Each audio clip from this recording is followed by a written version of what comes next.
تراویس اسکات یه ترک قشنگ داره که میگه فین قطعا نه Stop trying to be a god. چه با لهجه گفت؟ یعنی چی؟ یعنی سعی نکن خدا باشی. که ویدیو امروز کاملا نقض میکنه اینو.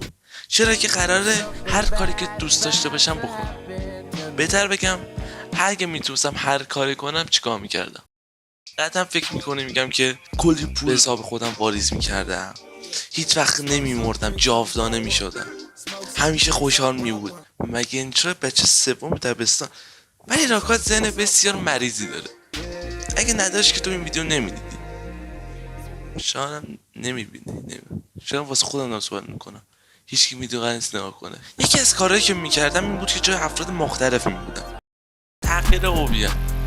اگه قرار باشه تبدیل یه فرد دیگه بشیم قطعا باید معروف باشه دیگه. نمیشه یه اسم رو هوا باشه، یه فرد رندوم، مثلا عرفان ثقفی که هست وجود، مهتاب اخوی این هم هست، شاهین نه این واقعا هست. میتونیم اولش ملو حالا اون به جسم نه و نریم ایلان ماسکو برداریم، چون قول مرد آخره دیگه. تبدیل قول مرد آخر که اول نمیشیم، شروع میتونیم داخل حوزه خودمون تبدیل به شخص بشیم. میتونیم تبدیل به یوتیوبر بهتر بشیم، با اینکه بهتر از من وجود نه خیلی داره. اگه بگیم یه یوتیوبر مردمی، نه اگه بگیم یه یوتیوبر دوست داشتنی، بذار واضح بگم یه مرد واقعی، میتونم بگم کوروش زنندوز.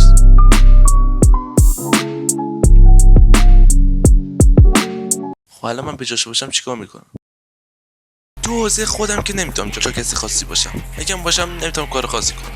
چیکار میشه کرد؟ نه چیزی یعنی. ولی مثلا جای ایلان ماسک باشی میتونی مثلا بری اون 3060 رو بالاخره بخری.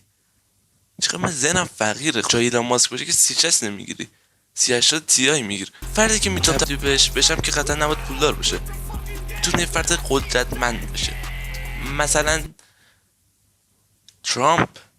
نه حاجی من گوشامو دوست دارم. میتونه آخه تاریخ هم باشه، مثلا هیتلر. چیکار میکنم به جای هیتلر؟ به جای اینکه برم حمله کنم به لهستان، حمله میکردم به ایران که هممون راحت میشد، هم من هم تو هم اون. ما میتونیم تبدیل به شغلای مختلف بشیم، مثلا یه رپر، استوداک. من در این حد صبری از کنار دودمون رد شم منو گرفته. حالا اشخاص مختلف که تبدیل بشم تو جالب نمیشه. یه کاری که کنیم دنیا رو تغییر بدیم، تغییر دنیا. مثلا به جایی که زمین دور خورشید بچرخه، برج ایفل دور عطارد بچرخه. و مثلا به جایی که مردم بخواد خیابون راه برن، خیابون برن مردم راه. خب به جایی که بیدار بشیم خوابمون تموم بشه یا نمیریم، مهلت زنده موندنمون تموم بشه. آسانسورا به جایی که بالا ببرن یا پایین، سمت راست و چپ ببرن. به جایی که اینقدر به رفیقت بگی دونگشو بده، دونگ به رفیقت بده. اگه تو دنیا میسی هر کاری انجام بدی، قطعا یکی از کارهایی که باید انجام میدادی که هر آدمی بگی همچی قدرتی داره این کار انجام میده. خب فینال کوپا آمریکا 1993 آرژانتین با 2 گل گابریل باتیستوتا برنده نمیشد، مکزیک برنده میشد. من حقش بود، خیلی خوب بازی کرد. میگن خدا بخشنده است، روزیده. تو دنیای من بخشنده نیست، مالیات میگیره از آدما ماه به ماه. تو کشور قانون اساسی داریم، تو دنیا هم میتونیم داشته باشیم. یکی از چیزایی که میخوام داخل این دنیا تغییر بدم اینه که آدما دیگه گربه رو اذیت نکنن. تو دنیای من این شکلی نیست. به جای اینکه آدما بخوان گربه رو اذیت کنن، گربه داخل خیابون راه میرن به آدما بگن میاو، بعد آدما فرار کنن. میگن تاریخو فتح کنندگان نوشتن. فتح کنندگان چرا نوشته، کی هستش، کی نوشته نمیدونم، ولی من میخوام تاریخو بنویسم.